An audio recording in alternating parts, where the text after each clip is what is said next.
Boa noite. Foi preso hoje em Salvador o delegado José Neles Araújo Júnior durante uma operação da Secretaria de Segurança Pública do Estado. Ele é suspeito de ser o mandante do assassinato de outro delegado, André Serra, da cidade de Ipiaú, morto no ano passado. Em Salvador, a operação teve o apoio do COI da Polícia Civil, para onde foi levado o delegado José Neles Araújo Júnior, preso na capital. Ele, que é plantonista em Feira de Santana, é suspeito de ser o mandante da morte de outro delegado, André Luiz Serra, assassinado em outubro de 2009 no município de Ipiaú. Na operação foram cumpridos ao todo 8 mandados de busca e apreensão e 7 de prisão. No interior do estado, as ações da polícia se concentraram nos municípios de Maraú, Ubaitaba e Ubatã. Os delegados José Neles e André Luiz já haviam trabalhado juntos em Teixeira de Freitas, no caso da morte do deputado Maurício Cotrim, assassinado em 2007, no município de Itamaraju. Durante a investigação dos crimes relacionados a Cotrim, José Neles acabou tirado do caso. Depois da conclusão do inquérito, o delegado André foi transferido para Ipiaú, onde começou a investigar vários homicídios que estariam ligados a José Neles.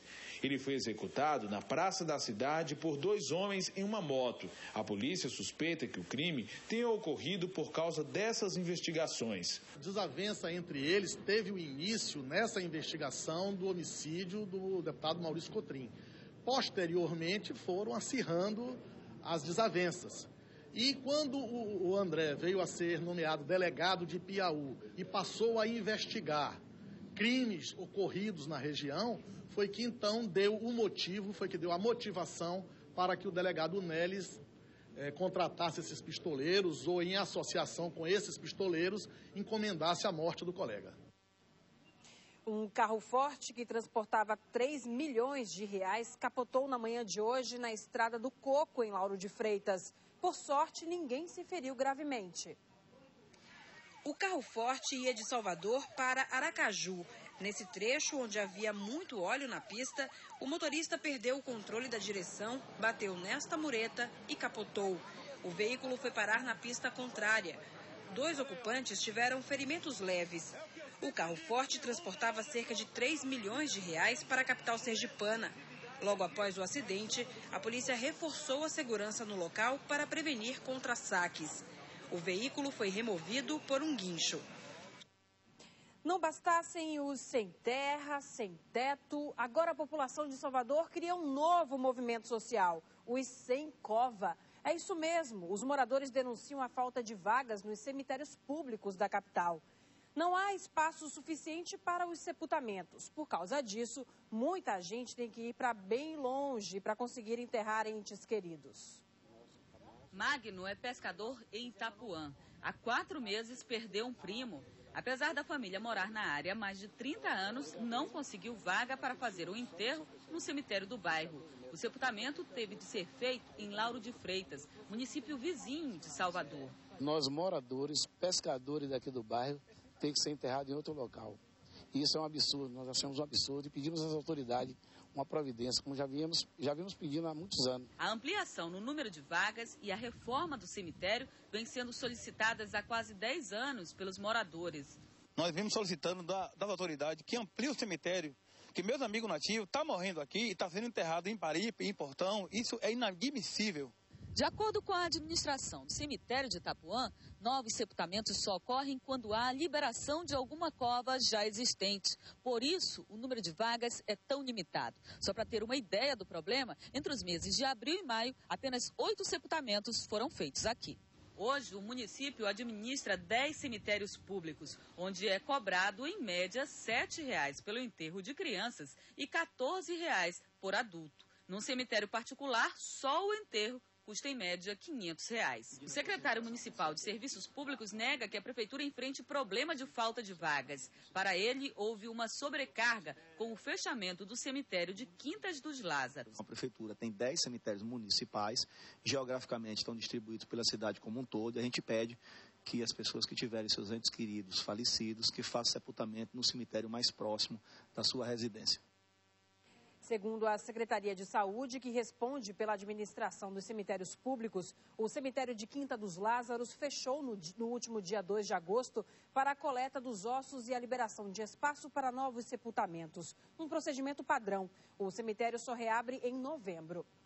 Sem ter para onde ir, muitos moradores se recusam a sair das casas com riscos de desabamento. A situação é preocupante. O centro antigo de Salvador atravessa uma fase de degradação e de tragédias. Só no último mês, 5 pessoas morreram em imóveis que não resistiram ao tempo. Elevador Lacerda, cartão postal de Salvador. Bem ao lado, uma fileira de casarões, prestes a desmoronar. Vistos de cima, eles parecem inacabados, ruínas de uma história de tragédia anunciada. O casarão que desabou nesta terça no Julião e matou 4 pessoas estava condenado. O da Conceição da Praia, que caiu há um mês e deixou uma vítima, também deveria estar vazio. A capital baiana tem 111 imóveis tombados no centro histórico com alto risco de desmoronamento. Olhando, mal dá para acreditar. Mas 21 deles ainda são habitados. Dentro dos casarões, a sensação é a de que estamos em construções abandonadas. Mas não é verdade. Em lugares como esse, vivem várias pessoas, famílias inteiras, em pequenos quartos. Gente ameaçada, sob risco permanente. Dona Joana mora no local há mais de 50 anos. Já se acostumou ao perigo. Para mim, qualquer hora é hora. Para mim, qualquer hora, porque eu tenho que morrer qualquer dia. Sério, ficar todo dia eu em médico, doente. Se morre todo mundo.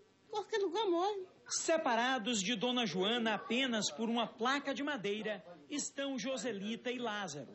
Ela nem consegue se levantar. O casal sabe que a casa onde moram há mais de 40 anos pode cair a qualquer momento. Eu estou vivendo hoje e suspeita também morrer debaixo de um agasalho desse aí. O Instituto do Patrimônio Histórico e Artístico Nacional, responsável pelo tombamento, anunciou o plano de ação para reestruturar os imóveis. A Prefeitura Municipal se responsabilizou por evacuar esses imóveis para que possam ser feitas as ações de escoramento com recursos do IPHAN e executadas pelo IPHAN, com valores da ordem de 9 milhões de reais. O escoramento vai possibilitar que sejam feitos os cadastros e detalhamentos para os projetos de recuperação e restauração desses imóveis para fins de habitação. A Defesa Civil garante que os moradores podem ficar em abrigos da Prefeitura. A gente faz um cadastro inicial dessas pessoas, um cadastro socioeconômico. Aqueles que têm condição de morar, inclusive, em outros locais, eles vão. Mas se eles não tiverem condição para isso, há uma rede de abrigamento para poder levar essas pessoas e morarem de uma forma digna, de uma forma sem risco. Mesmo com o perigo, eles não querem deixar os casarões. A gente não vai poder abandonar para ir para o meio da rua, porque, né? Pagar 2 meses de aluguel, não pode. Se cair, eles vão morrer, né? No próximo bloco, problemas com o repasse de verbas para os hospitais da região de Itabuna. E ainda, uma baleia morta encalha na praia de Guarajuba. Bahia Record, oferecimento